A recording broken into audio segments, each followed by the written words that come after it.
السلام علیکم ورحمۃ اللہ وبرکاتہ ناظرین، استقبال ہے فکر و خبر اسٹوڈیو میں۔ میں رضوان احمد ندوی ملکی اور عالمی اہم اور خاص خبروں کے ساتھ تو ناظرین بڑھتے ہیں خبروں کی تفصیلات کی طرف۔ قابض اسرائیلی فوج نے غزہ کی پٹی میں گزشتہ 72 گھنٹوں کے دوران 94 فضائی حملے کیے ہیں اور بمباری کی ہے، جس کے نتیجے میں 200 سے زائد بے گناہ فلسطینی شہید اور درجنوں افراد زخمی ہوئے ہیں۔ صرف اگر کل کی بات کریں تو 60 سے زائد افراد اسرائیلی بمباری کا نشانہ بنائے ہیں، جن میں زیادہ تر بچے اور خواتین ہیں۔ اسرائیلی فورسز نے بریج پناہ گزین کیمپ کے باہر رات کا کھانا خرید رہے لوگوں کے اجتماع پر بھی بمباری کر دی ہے، وہاں بھی کئی لوگ شہید ہوئے ہیں۔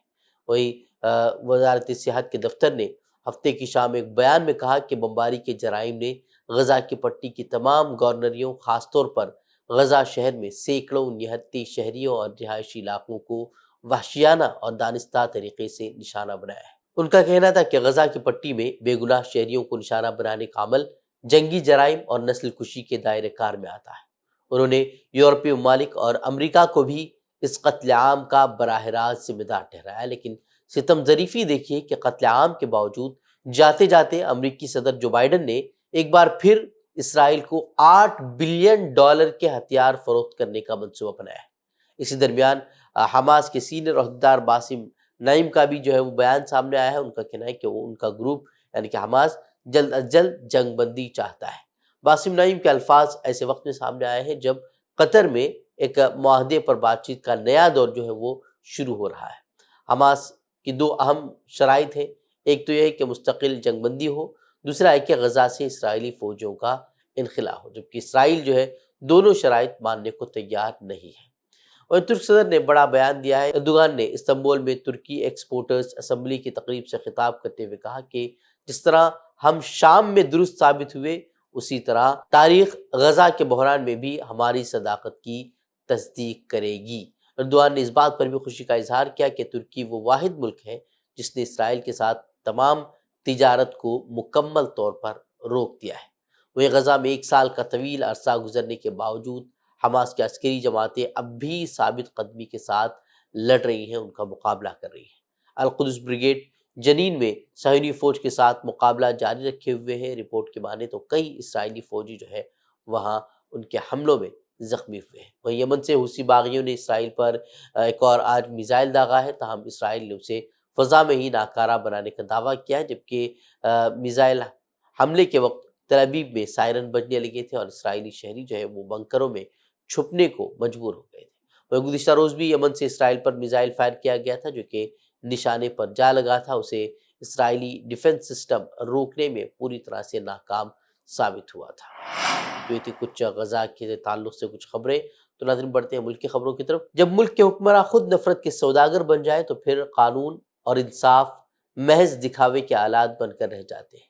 ہندوستان میں مسلمانوں کے خلاف نفرتوں کا ماحول اس قدر پروان چڑھ گیا ہے کہ اب مسلمانوں کے قاتلوں کو ہیرو قرار دے کر ان کے پوسٹر لگوائے جا رہے ہیں۔ جی ہاں، پریاگراج کے مہاکمبھ میلے میں ایک متنازع پوسٹر لگوایا گیا ہے، جس میں مقتول سیاستدان عتیق احمد کی تصویر پر کراس لگایا گیا ہے اور اس پر لکھا گیا ہے کہ عتیق کی دہشت گردی سے پاک پہلے مہاکمبھ میں آپ کا خیر مقدم ہے۔ یہ پوسٹر راشٹریہ ہندو دل تنظیم کی جانب سے لگایا گیا ہے، جس میں عتیق احمد کے قاتلوں کی تصاویر بھی شامل کی گئی ہیں اور انہیں دیودوت یعنی کہ دیوی فرشتے انہیں کہا گیا ہے۔ یاد رہے کہ عتیق احمد اور اس کے بھائی اشرف کو 15 اپریل 2023 کو پولیس حراست کے دوران 3 نوجوانوں نے گولی مار کر قتل کر دیا تھا، اور اب ان کے قاتلوں کے پوسٹر لگوائے جا رہے ہیں اور انہیں فرشتے کہا جا رہا ہے۔ یہ واقعہ صرف کسی تنظیم کی حرکت نہیں ہے، بلکہ ریاست کی موجودہ سیاسی فضا کا بھی نتیجہ ہے، جہاں خود حکمراں جماعت بی جے پی اور وزیر اعلیٰ یوگی آدتیہ ناتھ اشتعال انگیز بیانات دے کر نفرت کی سیاست کو بڑھاوا دے رہے ہیں۔ عتیق احمد پر تبصرے کے دوران وزیر اعلیٰ کے بیانات میں جس قسم کی شدت اور نفرت کا اظہار ہوا تھا، اس نے ہندوتوادی تنظیموں کو کھلی چھوٹ دے دی ہے کہ وہ قاتلوں کو ہیرو بنا کر پیش کریں۔ یہ رویہ جو صرف سیاسی فائدے کے لیے اپنایا جا رہا ہے، اس کا نقصان پورے ملک کو بھگتنا پڑ رہا ہے، یہ صاف طور پر وہ نظر آ رہا ہے۔ اور دہلی میں انتخابات ہونے والے ہیں اور سیاسی درجہ حرارت بڑھتا جا رہا ہے۔ وزیر اعظم مودی دہلی میں ترقیاتی منصوبوں کا افتتاح کرنے کے لیے پہنچ رہے ہیں اور اس کے ساتھ ہی انہوں نے انتخابات کا بگل بھی بجا دیا ہے۔ گزشتہ روز انہوں نے کئی منصوبوں کا افتتاح کیا اور انہوں نے کیجریوال پر اس دوران جم کر نشانہ بھی سادھا۔ دوسری طرف دوسری سیاسی جماعتیں بھی جو ہے وہ میدان میں کود پڑی ہیں۔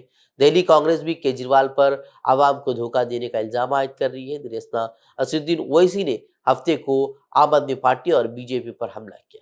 اویسی نے بی جے پی اور عام آدمی پارٹی کو آر ایس ایس کی پیداوار قرار دیا۔ دونوں ہندوتو کے ہیں، دونوں میں فرق کیا ہے؟ کوئی فرق نہیں دونوں میں، دونوں آئیڈیالوجیکلی ایک ہی ہے۔ دونوں کی پیدائش، ان کو پیدا کرنے والی اماں کا نام ہے آر ایس ایس۔ ایک کو جن سنگھ کو پیدا کیا انہوں نے، بعد میں پھر وہ 1980 بی جے پی بنی۔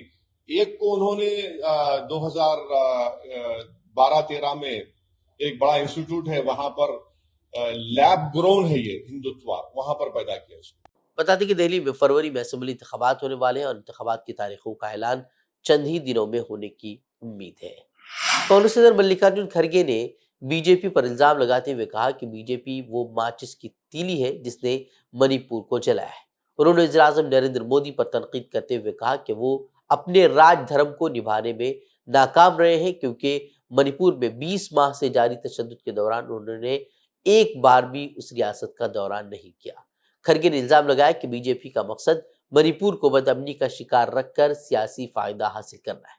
انہوں نے یاد دلایا کہ مئی 2023 سے جاری تشدد میں اب تک 250 سے زائد افراد ہلاک ہو چکے ہیں اور 60,000 سے زائد افراد بے گھر ہو چکے ہیں۔ انہوں نے وزیر اعظم کو مخاطب کرتے ہوئے کہا کہ آپ راج دھرم کو نبھانے میں ناکام رہے، اب آپ آئینی ذمہ داری سے فرار اختیار نہیں کر سکتے۔ کھڑگے کی یہ سخت تنقید اس وقت سامنے آئی جب کانگپو کے ضلع میں ایک بار پھر جو ہے وہ تشدد بھڑک اٹھا اور ایک ہجوم نے پولیس سپرنٹنڈنٹ پر جو ہے وہ حملہ کر دیا۔ بتا دیں کہ منی پور میں نسلی کشیدگی نئی بات نہیں ہے، لیکن موجودہ تنازعات کے دوران ہندو میتئی اور عیسائی کوکیزو برادریوں کے درمیان شدت پسندانہ مذہبی رنگ دیکھنے کو ملا ہے۔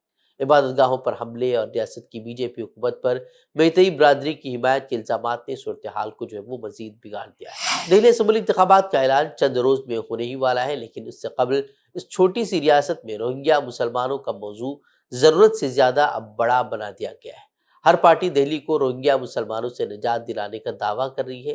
اسی کے تحت بی جے پی نے ووٹرز پر اثر انداز ہونے اور خود کو دہلی کا نام نہاد نجات دہندہ دکھانے کے لیے دہلی کی پڑوسی ریاست ہریانہ میں اپنی حکومت کے ذریعے روہنگیا مسلمانوں کا سروے شروع کر دیا ہے۔ ہرچند کہ یہ سروے روہنگیا مسلمانوں کا کیا جا رہا ہے، لیکن خدشہ یہی ظاہر کیا جا رہا ہے کہ اس کی وجہ سے عام مسلمان بھی زد میں آ جائیں گے، بلکہ امکان زیادہ یہی ہے کہ عام مسلمان نشانہ بنائے جائیں۔ ہریانہ کی نائب سنگھ سینی سرکار نے یہ سروے مکمل کرنے کے لیے 12 جنوری کی ڈیڈ لائن مقرر کی ہے۔ وزیر کہ ہریانہ اور اطراف کے علاقوں میں جو روہنگیا مسلمان رہائش پذیر ہیں وہ گزشتہ ایک دہائی سے وہاں رہ رہے ہیں۔ حکومت ہند اور ریاستی حکومت نے خود انہیں یہاں بسایا ہے۔ ان کے پاس آدھار کارڈ موجود ہے اور دیگر دستاویزات بھی ہیں جو سرکار کی جانب سے ہی انہیں الاٹ کیے گئے ہیں، لیکن چونکہ دہلی میں الیکشن ہے اور بی جے پی نے اسے انتخابی موضوع بنایا ہے، اس لیے ہریانہ میں یہ سروے جو ہے وہ کروایا جا رہا ہے۔ مقامی سماجی کارکنوں کا کہنا ہے کہ روہنگیا مسلمان اب یہاں کے سماج میں گھل مل گئے ہیں، ان کے بچے وہاں تعلیم حاصل کر رہے ہیں اور وہ خود چھوٹے موٹے روزگار جو ہے وہ حاصل کر رہے ہیں۔ ایسے میں ان کے خلاف مہم سے جو ہے نئی پریشانیاں کھڑی ہو سکتی ہیں۔